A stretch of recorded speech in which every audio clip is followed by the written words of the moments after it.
Well, hey there folks, welcome back once again to the Hop House. It's Eddie here.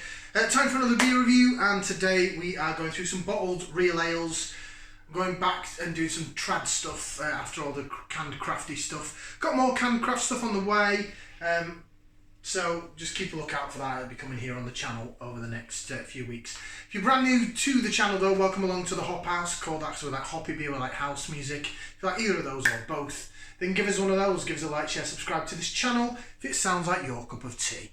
Okay, final one from this batch then. So I've done the Hawkshead Red. I just did the Golden Fair from Hawkshead Red, Hawkshead Brewery, Golden Fair from Bradley Conway Brewery. And then this one is a brewery that's on my doorstep that's quite new to me. I only discovered them last year, courtesy of Anthony's of Wellington.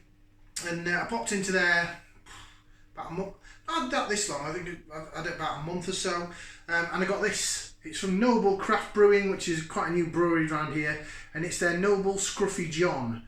It's a dark ale, and it's coming in at 4.5% in a 500ml bottle. Best before on it is the 20th of July 2023. I've only had this a couple of months though, so I'm not quite sure how long it's been on the shop floor. It's in a dark bottle though. It's a dark beer, so we're not too bothered about like New World hops fading or anything like that. So let's get this out then. In the glass. The other Noble beers I had, I think it was a dark ale and like a golden ale, was it, or something? It was quite nice. Using my Hobson's glass, keeping things Shropshire and local. So 4.5%. I decided to do the Bradley Conway Brewery beer first, even though this is lower ABV just because this is a dark ale. It looks quite mildy actually. I haven't done many miles on the channel. I haven't done any miles on the channel actually. Reason being they're not my favourite style of beer. I'm really trying to get ahead to go here. Bit of lace division. It looks very thin and watery. It doesn't look the best, does it? There we go. I think I'm getting one without spilling it all the way over the top. Not much of one, and it just sort of filter away. It's very, looks like a flat Coke. Looks very Coca-Cola-y, quite thin on the body. Come on. I think that's the best I'm going to get it. That doesn't look very good. Not overly impressed. Let's give it a whiff, see if we can sniff. Smells quite charcoaly, roasted malt. Smells quite porter-esque. Smells quite charcoaly and smoky and chalky. The ABV it's at, I'd say, I know it's a dark beer, I'd put it more as a mild than a porter. Come on, I know you want to form ahead. Come on. No. I have kept it out of my beer box for a while, so there's a chilled haze on it, so it probably should be warmer than it actually is. I'm just trying to jig it around and really trying to invigorate a head here. Create one. Not going to want to play ball, is it? Right, let's give it a try. Bottoms up, down the hatch.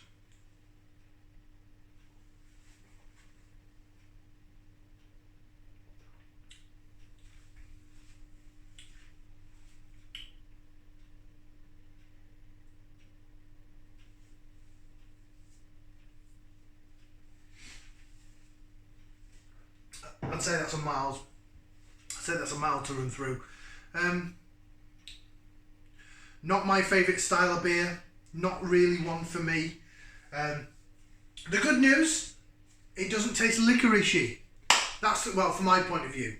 I really, regular viewers of the channel will know, but those if you are a new subscriber, I really don't like licorice. I always find licorice in porters makes me pull a face. It makes me just go, really can't stand licorice. It's just a flavour that I cannot stand. There's not much I say I hate in life, but licorice, I wouldn't say hate, I just really don't like it. So porters are a real struggle for me. This is not licoricey. It tastes like a mild. If you've ever had a mild before, I think a mild was originally like a lower strength beer. Forget the like your dark ruby milds like your Sarah Hughes, which is like 7% or something.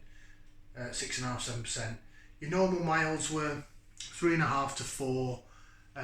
They were like a weakened version of a stout, if you like, or a porter.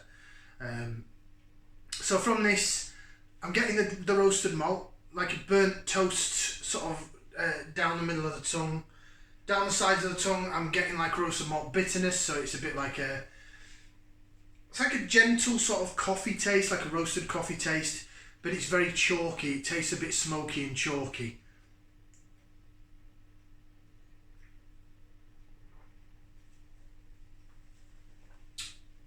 It's the only way I can describe it, which is weird because I've never, maybe I ate some chalk when I was a kid. I don't know, can't remember when I was a little kid, but it's not something I don't go around eating chalk. It's the only thing I can sort of relate it to is if you ever have like a heartburn tablet, like a Reddy or something. It's quite chalky as you're chewing on it and sucking on it. It's kind of got that, a little bit of that texture and flavour. It doesn't taste minty, but it's just that chalky sort of taste that this has. It is quite thin. Still not much of a head. Oh, hang on. Oh, here we go. Now we're talking. I had to pour the rest in to get it to actually lace. Still not much though. Still not much. I think these Noble Craft Brewing are quite traditional.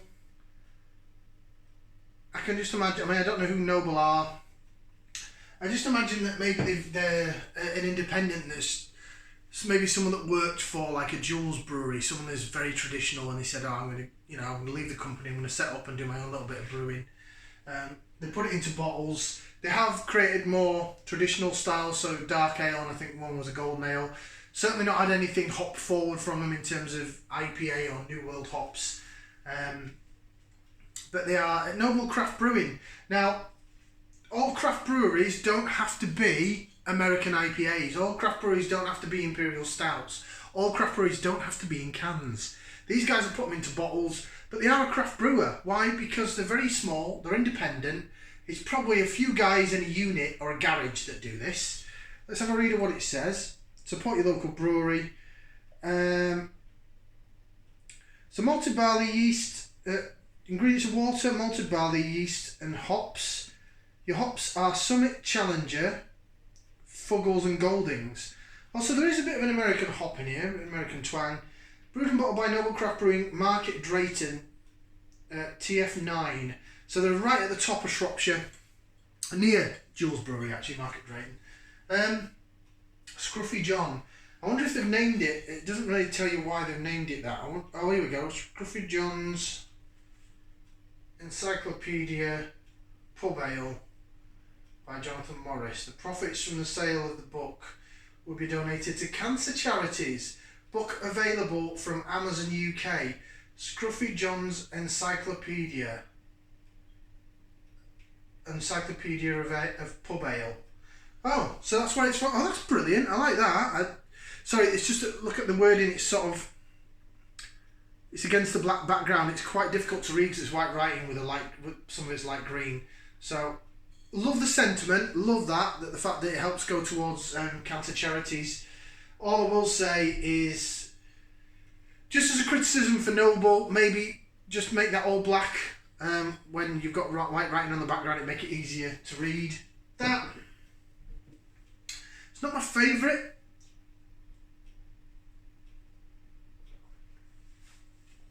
I'll finish it. It's not something I'd buy. It's quite thin and watery, probably because of the ABV. You're getting, yes, like I said, the toasted bread down the side, down the middle of the tongue, down the sides. You're getting a little bit of figgy pruny flavour, probably from the American Summit. But you're definitely getting the roasted malt bitterness and that chalkiness. And it's the chalkiness that's making me go a bit. So I'm going to give it a thumbs in the middle, which means personally I wouldn't buy that again. If I went to someone's house and said, oh, do you want a beer and give it me, I wouldn't say no. It's a bit gassy though, but yeah, it's not something I'll buy again. Thumbs in the middle. Ta for watching. We're going to do some more reviews. See you next time. Ciao for now.